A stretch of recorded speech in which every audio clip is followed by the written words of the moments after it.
Olá, esse é o Poder 360 Entrevista. Meu nome é Caio Peixoto, eu sou repórter aqui do Poder 360. Quem conversa conosco hoje é um dos deputados que foi punido pelo PSB por votar a favor da reforma da Previdência. É o deputado Rodrigo Coelho. Ele é o único deputado do PSB, o único PCBista em Santa Catarina em nível federal atualmente nessa atual legislatura. Primeiro, muito obrigado por ter vindo ao nosso estúdio, deputado. E começando as nossas perguntas, começando pelo processo de suspensão do senhor que está no TSE em estado avançado. O senhor está tentando se desligar do partido, certo? Queria que o senhor me diga, em poucas palavras, como é que foi esse processo do começo até o momento que está agora. Obrigado, Caio, pelo convite, né? Parabenizar aqui a todos do Poder 360 pela oportunidade, parabenizar pelo trabalho que vocês fazem, de extrema qualidade e de importância não só para o Congresso Nacional, mas especial para a população como um todo. Pois bem, eu sou advogado na área previdenciária, nunca escondi e deixei sempre bem claro que a reforma é extremamente necessária de ser feita, mas qual reforma? Essa era a grande questão. Essa foi a maior reforma feita não só na história do Brasil, mas não teve nenhum país no mundo que fez uma reforma tão grande previdenciária como essa feita pelo governo Bolsonaro.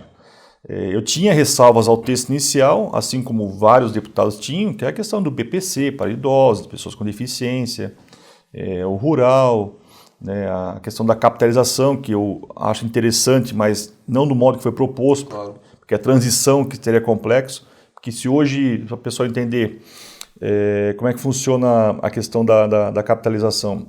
Hoje a Previdência funciona assim, você paga, os atuais que estão na ativa pagam para quem está aposentados. Né? Isso foi amplamente discutido na época, o PSB fechou questão contra a reforma do jeito que estava. Contra esses pontos. A partir daquele momento, o senhor votou favorável, como se deram os acontecimentos? Isso. Então o PSB lançou a campanha, essa reforma não, mas não disse qual que eles queriam. Então eu falei, eu defendo a reforma da Previdência, como esses pontos que tinha ressalva e outros deputados eram contrários, o PSB resolveu, isso que é a grande questão. Não teve uma reunião da bancada após o texto aprovado na comissão especial, que retirou esses pontos delicados, e muito menos do partido convocando os deputados, aqueles que faziam parte da comissão especial, eu era suplente, a dizer qual era a posição do partido com relação a isso. O PSB resolveu punir os 11 deputados na época, né? Um deles acabou mudando o voto no segundo turno, ele foi absolvido. Um foi expulso, o deputado Átila. Está no PP atualmente. Exatamente. E 9 foram suspensos. E aí que é a questão. No caso, o deputado Felipe Rigoni, deputado Emidinho Madeira, Felipe Carreiras, Lisiane Bayer, Rodrigo Agostinho, o deputado Rodrigo Coelho, Jefferson Campos, Rosana Vale e Ted Conte, os 9. Exatamente, todos nós. Qual é a suspensão? De 12 meses, podendo ser revista após 6 meses, caso haja um comportamento do deputado, né, isso ficou muito invasivo também, de acordo com o que o partido orienta, né, nas votações no plenário. Uhum. Só que, na verdade, a punição é de 12 meses. Se fosse uma punição unicamente partidária, de cargos ocupados devido ao partido, ou direção partidária no Estado, ou mesmo nacionalmente, não teria problema nenhum, até uma advertência. Mas retirar o deputado das comissões, né, no meu caso, participava de 11 comissões da Câmara. O deputado Felipe Rigoni, de 12 comissões da Câmara. Mas essa não é a praxis dos partidos, deputado? O senhor acha, até que medida o senhor acha, então, cabível um partido ter meios de fazer valer a deliberação? Apesar que o senhor disse que, nesse caso, não foi uma deliberação tão clara. Mas o senhor acha que esse tipo de suspensão... O senhor é contra esse tipo de suspensão em abstrato também? Ou, nesse caso específico, tem elementos que são diferentes? Olha, porque eu não fiz nada de errado, eu não vendi o meu voto, eu coloco a mão no fogo por todos do PSB. Uhum. Eu tenho certeza absoluta que nenhum deles votou porque conseguiu cargo no governo federal, conseguiu emendas, muito pelo contrário, votaram por convicção. Claro. Então, se a pessoa vai ser punida porque votou por convicção, por achar extremamente necessário. E a palavra é responsabilidade. Não que a gente votou por amor, com carinho, de que essa reforma, infelizmente, vão votar porque vamos prejudicar as pessoas que vão ser atingidas com a reforma. Todos vão ser atingidos, tem que trabalhar mais tempo, vão receber um valor menor. Só que antes de acontecer isso, do que daqui a 5 ou 10 anos, acontecer como ocorreu em vários países da Europa, como Grécia, Portugal, até em estados brasileiros, em que a pessoa ia receber o seu benefício e não chegava o valor. Então a reforma é extremamente necessária. E quem está sendo punido na verdade, então, Caio? Não é uma oposição em abstrato à possibilidade dos partidos suspenderem. O senhor acha que nesse caso não era cabível? Não era cabível nesse caso. Até porque, como bem falei, ratificando aqui, quem está sendo punido não sou só eu. Aliás, muito menos eu, está sendo punido as pessoas que votaram na gente, né, em especial em Santa Catarina. Ninguém votou em mim por causa do PSB, muito pelo contrário. Votaram na pessoa do Rodrigo, e quem está deixando de ser representado nas comissões da reforma tributária, das PPPs, da Comissão de Viação e Transporte, de Finanças e tantas outras que eu participava, é a população que está se deixando. Meu mandato hoje está sendo um mandato pela metade, porque eu não estou conseguindo nem falar na tribuna, muito menos participar das comissões, o que prejudica em muito a atuação de quem confia o voto na gente. E foram 9 deputados contando o senhor, além do deputado Átila que foi expulso, e a vida dele andou para frente, está no PP atualmente. Os 9 deputados que foram suspensos, em algum momento teve uma conversa séria dos 9, ou de alguns dos 9, sobre uma tentativa, uma possibilidade de desembarque conjunto em um mesmo lugar? Não. Partido? Ou está sendo uma questão tocada individualmente? Não foi algo deliberado. O que aconteceu foi que após a punição, a gente resolveu conversar, um café da Câmara mesmo, claro. Se entraríamos com ação em conjunto e tal. Mas aí que está a questão, só voltando um pouquinho, Caio. Por que foi só um expulso? É que esse número 31, o PSB tem 32 deputados. Claro. Expulsou só 31 deputados, você consegue pedir votação nominal, você consegue pedir verificação de quórum, e várias outras situações de plenário que envolvem essa questão de ter 31 deputados. Então esse foi um dos motivos, porque o Átila foi reincidente, mas tem vários outros deputados que eram reincidentes em algumas outras questões. O senhor acha que por coerência o PSB deveria ter expulsado os 10? Com certeza, ninguém fez algo diferente dos outros. Né? Então se fosse algo coerente, e algo realmente de acordo com o que o PSB pregou, que expulsasse então os 10 deputados, né? Até porque na prática, a nossa punição foi muito pior que a do deputado Átila. Claro. Por que eu digo isso?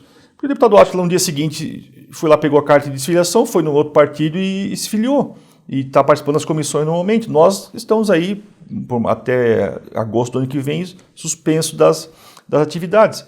Então a nossa punição, na verdade, foi muito pior do que a expulsão, porque fica amarrado ao partido, nos motivou a entrar com essa ação no TSE. Essa ação no TSE ficou para o ano que vem, a resolução, certo? Ficou para o ano que vem, nós tivemos audiência esse ano, ouviram testemunhas indicadas pela gente, pelo partido, que na verdade só apenas ratificou o que já constava dos autos, não tem nenhuma novidade. A gente, pelas conversas com demais juristas, advogados, deputados, entende que a ação será favorável a gente. O que é uma ação dessa? É que eu não posso me desfiliar para outro partido, senão eu perco o mandato. Então entramos com uma ação declaratória para justificar, para fundamentar a justa causa, para ter autorização para me filiar a outro partido. A justa causa que o senhor argumenta é discriminação e perseguição política, confere? Exatamente. Que com relação a essa punição, e a nosso caso, meu específico, remonta também a março desse ano, quando houve a intervenção, isso antes da reforma da Previdência, intervenção do PSB no Diretório Estadual de Santa Catarina, da qual eu fazia parte, inclusive. Nomearam pessoas estranhas ao partido, inclusive de outros estados. O nomeado, uma espécie de interventor, foi o Carlos Amasta, ex-prefeito de Palmas, se não estiver enganado. Tocantins, né? Isso. Então, que tinha ligação com a Executiva Nacional, que era uma espécie de interlocutor com ele, e o Amasta indicou outra pessoa lá para fazer essa transição, que já brigaram entre si, inclusive o grupo que ficou, e, na verdade, a totalidade dos membros do PSB, inclusive históricos do partido que estavam lá antes de nós chegarmos no partido em 2013, 2014, também saíram do PSB, que infelizmente após o falecimento de Eduardo Campos deu uma mudança radical em sua atuação, né, em especial na pessoa da presidência, que de um modo autoritário, né, tanto que na bancada está bem dividido. No caso ao qual o deputado se refere é Carla Siqueira, presidente do PSB Nacional. Exatamente. Eu ia fazer essas perguntas sobre o PSB no final da entrevista, mas já que a gente pegou o gancho, a gente chega no caso do PSB em Santa Catarina, que o senhor comentou que está passando por um processo de esvaziamento. Só, o PSB ele é um partido que não é um partido popular em Santa Catarina. Santa Catarina é um estado muito bolsonarista. Santa Catarina deu quase 76% dos votos no segundo turno para o Jair Bolsonaro em 2018. Ou seja, é um estado onde, pelo menos atualmente, partidos de esquerda têm uma vida muito difícil. E como o senhor me contou agora que a executiva estadual está num momento de desfacelamento. O que vai ser das pessoas que estão saindo do PSB de Santa Catarina? O futuro político delas, inclusive do senhor, pela questão partidária, pelo menos, parece que fica mais favorável, não? Isso é importante resgatar um pouquinho, né, a nossa ida para o PSB.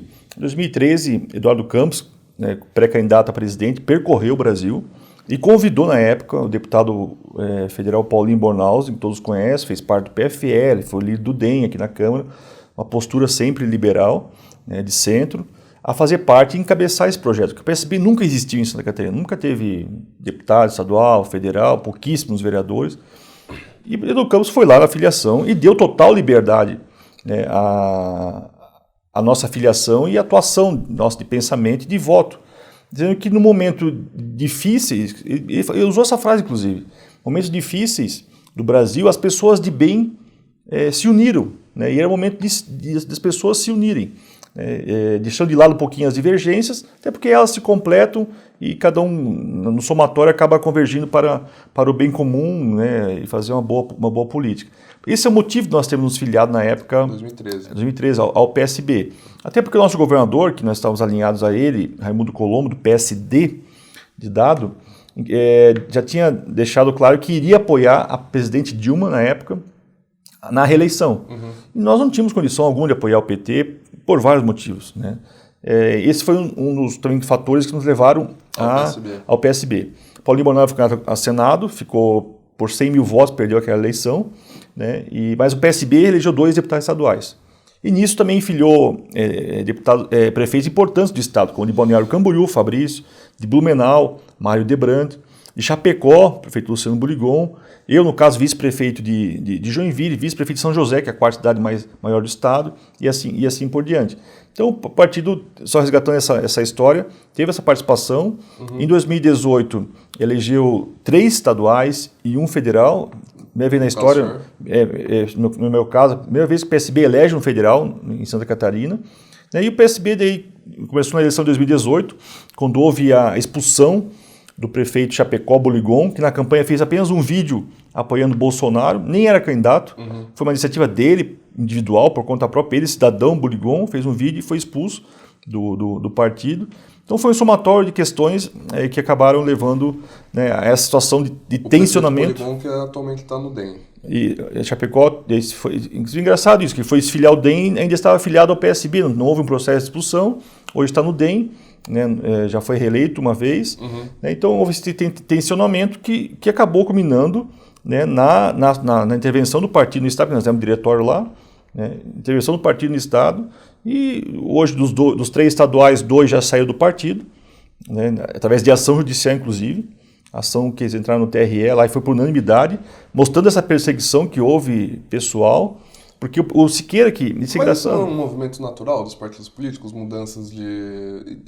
A gente vê isso, vamos colocar em outro espectro político. O senhor é um deputado que está no centro-direita, pela minha percepção. Mas vamos voltar no tempo, e a gente vê em 2002 o PT fazendo um expurgo praticamente na bancada por causa da reforma da Previdência que fundou o PSOL.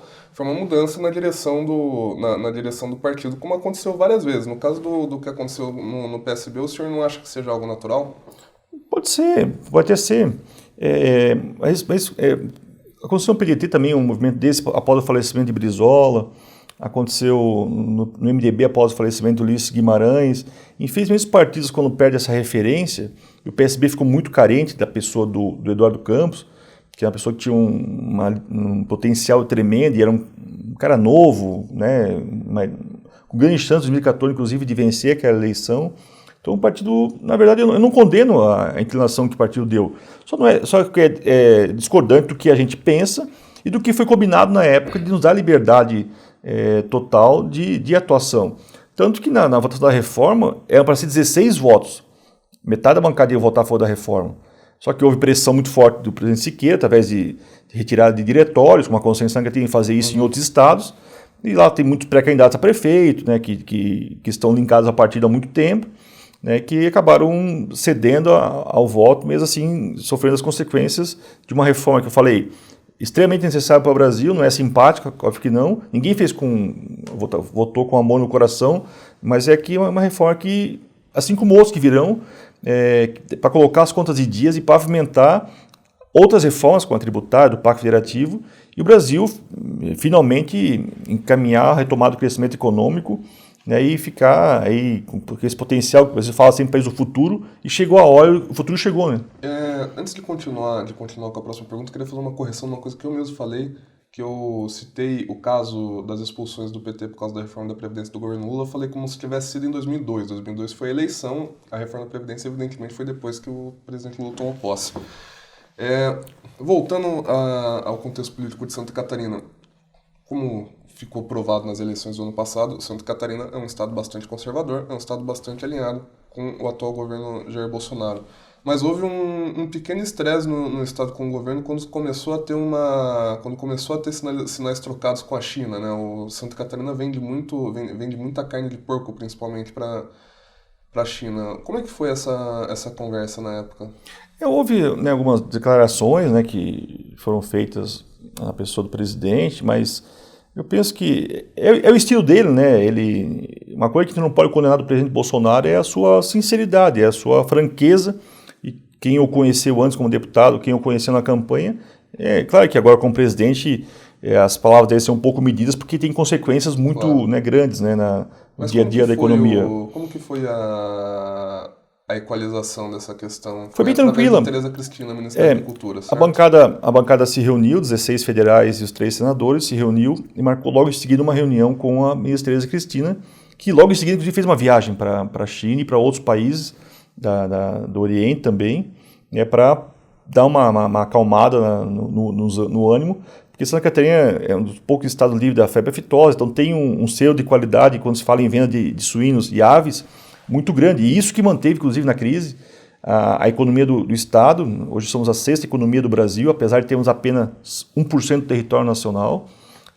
Passamos a Bahia, em renda per capita passamos o Rio, então é um Estado realmente riquíssimo, e a questão do agro, em especial no oeste do Estado, é muito forte. Uhum. Então isso aí foi equacionado, foi resolvido, inclusive agora com esse problema da carne. Aí Mas o senhor é de uma região, é de Joinville, certo? É uma região... talvez provavelmente uma das regiões mais industrializadas do Brasil, e é uma área do setor econômico que tem sofrido bastante nos últimos tempos da indústria. Como que Joinville especificamente tem lidado com a política industrial do governo atual? Joinville é um caso emblemático, né? Nós temos uma forte vocação indústria metalmecânica, metalúrgica e automobilística.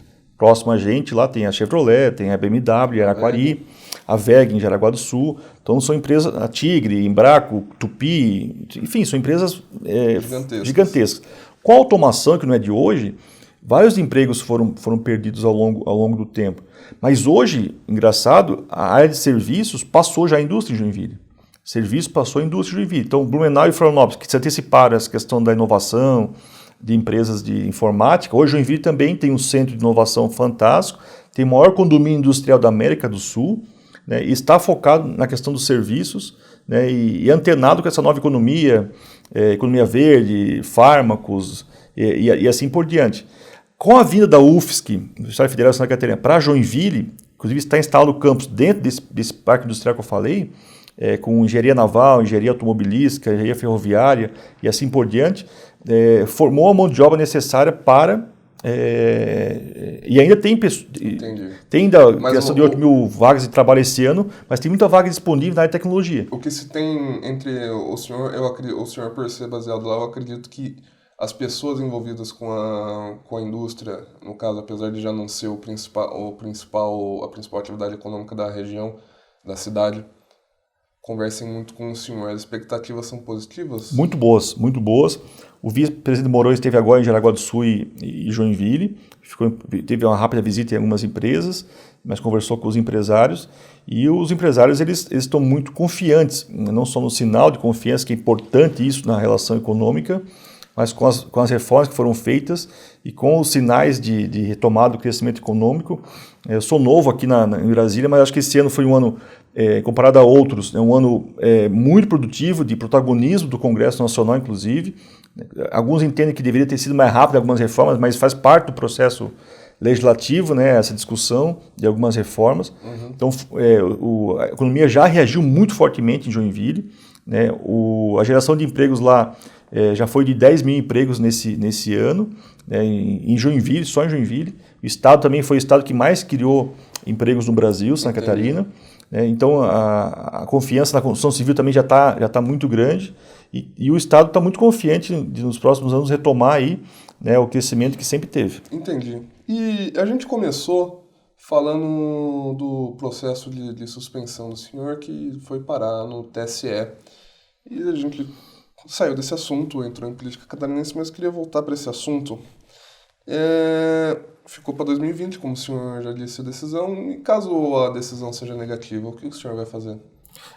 Se for negativa, que eu estou confiante que ela seja positiva, mas se for negativa, não resta outra situação do que permanecer no PSB. A situação, confesso que está desconfortável. Muito desconfortável, trincou, não tem como voltar ao que era antes. Por mais que se mude a liderança da bancada, por mais que haja, né, panos quentes, mas não tem mais ambiente, né? Não tem mais ambiente. Não tem para o senhor ou não tem para nenhum dos 9? Olha, eu não digo pelos 9, mas pelo menos para aqueles que entraram com a ação, eu, Felipe Rigoni, Jefferson Campos, para nós não tem mais clima, né? Então vai chegar uma hora que o partido vai acabar nos liberando para sair, ou expulsando por outras vezes, ou em outra votação, porque claro, essa foi a primeira das votações, tem mais 3 anos de governo. O partido se posicionou como oposição ao governo Bolsonaro. Eu discordo dessa posição, mas não a condeno. Uhum. Mas eu não concordo com uma posição sistemática a tudo e a todos, em votações inclusive tranquilas, que vota não apenas, né, por ser oposição. Tanto que está num bloco com PT e PSOL. Claro. Né, e isso não é bacana para o Brasil e não condiz com a história do PSB, inclusive a história recente, em que Eduardo Campos procurou sempre construir pontes, né, para a retomada do crescimento econômico. E em o senhor podendo sair ganhando essa ação no TSE, ou sendo expulso em alguma outra votação, qualquer dessas situações que o senhor possa sair mantendo o seu mandato, o senhor está próximo de algum partido atualmente? Houve convite de vários partidos, tá? Em especial do PSL, do PL, né, e do Podemos e do DEM. Esses foram os 4 onde houve um convite mais próximo, houve conversas, mas eu não adiantei e não avancei em nenhuma conversa. Entendi. Até porque não acho bacana eu querer avançar em qualquer conversa sem antes ter resolvido, né, a minha situação com o PSB. Não ficaria bacana, nem criei expectativa para mim nem para eles. A maior parte do grupo do PSB de Santa Catarina foi Podemos. Uhum. Então é uma tendência natural, mas também não está nada definido. Entendi, não é algo líquido e certo. Bom, deputado, a gente encaminhando já para o final, como a gente faz com todos os políticos que vêm aqui no nosso estúdio, a gente faz umas perguntas rápidas sobre temas que são importantes e estão em voga ou tem chance de estar em voga no futuro próximo no Congresso Nacional. Vou começar agora com o senhor. Antes das questões que estão ou não estão em voga, algo que é quase um registro histórico que a gente faz aqui sobre políticos.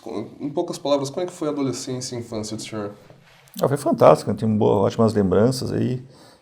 Sempre fui menino muito alegre, brincalhão, né? Na família, os vizinhos, na rua, brincando. Mas sempre levei, até meus pais são professores, né? Meu pai é advogado também, então a leitura sempre esteve muito próxima a mim, né? Então eu sempre gostei muito de ler, né? Sempre fui uma criança muito curiosa, assim. A idade do senhor hoje? 38 anos. 38 anos. Desculpa, 39 anos. 39 anos. Foi aniversário recente, ainda não assimilou o ano a mais. E os seus pais professores, como o senhor já disse, e como foi que o senhor entrou para a política? Foi, sem dúvida, influência do meu pai, está no sangue. Quando eu nasci, meu pai era vereador em Joinville, pelo MDB. Em 1980 eu nasci. Logo em seguida, ele foi deputado estadual, então está no sangue. Teve uma influência muito forte, convive com o ex-senador falecido, saudoso Luiz Henrique da Silveira. Então, me formei em Direito na UFSC em 2002, voltei para Joinville, no escritório de advocacia que temos, e começou, né, a advocacia. E sempre tive vontade de entrar na política, né, e acabou acontecendo isso em 2012, quando fui eleito vice-prefeito de Joinville. Em 2016 vereador e agora deputado. E agora sim, entrando em temas que ou estão ou vão estar em voga em algum momento no Congresso Nacional, liberalização ou flexibilização em alguma medida do uso de drogas, como a gente teve em Canadá, Estados Unidos, Uruguai, algumas partes dos Estados Unidos. O senhor é favorável ou contrário? Contra, totalmente contra. Não... Contrário. Flexibilização das leis sobre o aborto, o senhor é favorável ou contrário? Totalmente contrário. Totalmente contrário. Independência do Banco Central, que já tem projeto, mas ainda não andou. Já tem projeto do governo, eu acho que importantíssimo, porque às vezes o Banco Central tem que tomar medidas um pouco mais duras, e estando linkado à presidência, não atual, digo isso, a presidência do momento, às vezes ela fica meio receosa. Então, tendo um mandato, né, e tendo essa independência, exemplo de países que aconteceram isso, acho que dá mais autonomia, né, e, como o próprio nome diz, independência nas decisões que muitas vezes são antipáticas. Uma forma de dar previsibilidade para as metas de inflação. Exatamente. Meta de inflação e tantas outras medidas econômicas que o Banco Central é responsável. Então eu vejo com muito bons olhos a independência do Banco Central. Entendi. E flexibilização do porte de arma, no caso, maior do que a que já foi aprovada na Câmara Federal. A gente teve uma aprovação que deu uma flexibilizada na questão do porte de arma para algumas categorias, só que a bancada da bala já informou para todo mundo que ano que vem vai tentar aumentar essa flexibilização. O senhor é a favor ou contra aumentar essa flexibilização? Sou a favor, inclusive a favor do PL, que já está na Câmara, pronto para ser votado, do deputado Peninha, 3722, se não me engano, né, que dá essa maior... Peninha, Rogério Mendonça, do MDB de Santa Catarina. Exatamente, né?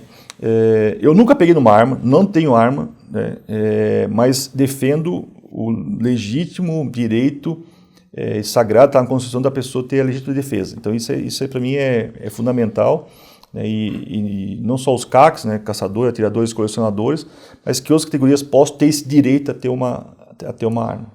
E por fim, deputado, e essa possivelmente vai ser uma das estrelas da Câmara no primeiro semestre, início de cumprimento de pena após condenação em segunda instância. O senhor é favorável ou o senhor é contrário? Sou a favor, assinei a lista, inclusive, requerendo a urgência na votação. A Frente Parlamentar foi um dos fundadores, a Frente Parlamentar pela segunda instância. E aqui nós temos que deixar bem claro, ninguém está aqui criando ofensa ao princípio constitucional da pessoa ter... Da presunção de inocência. Ninguém está mexendo nisso. O que está apenas antecipando a execução da pena após a segunda instância, ou seja, após o julgamento de uma turma, de um colegiado, não só de um juiz singular, para que não haja essa sensação de impunidade e, infelizmente, recursos. E com o advogado eu posso falar com maior tranquilidade com relação a isso, de embargos, e que em muitos casos prescrevem, não só em casos de corrupção, mas em casos de pessoas que cometem crimes muito, muito graves. Então, não há ofensa ao princípio da presunção de inocência, o que é apenas uma antecipação da execução da pena. Entendi. Essa era a nossa última pergunta. Eu queria agradecer ao deputado por ter vindo aqui ao nosso estúdio e muito obrigado para quem nos assistiu. O Poder 360 Entrevista fica disponível no nosso canal no YouTube. Se inscreva e acompanhe mais de perto o que acontece no poder e na política, e as principais notícias sobre o assunto você vê no poder360.com.br. De novo, muito obrigado, deputado Eu Rodrigo agradeço. Coelho, e até a próxima.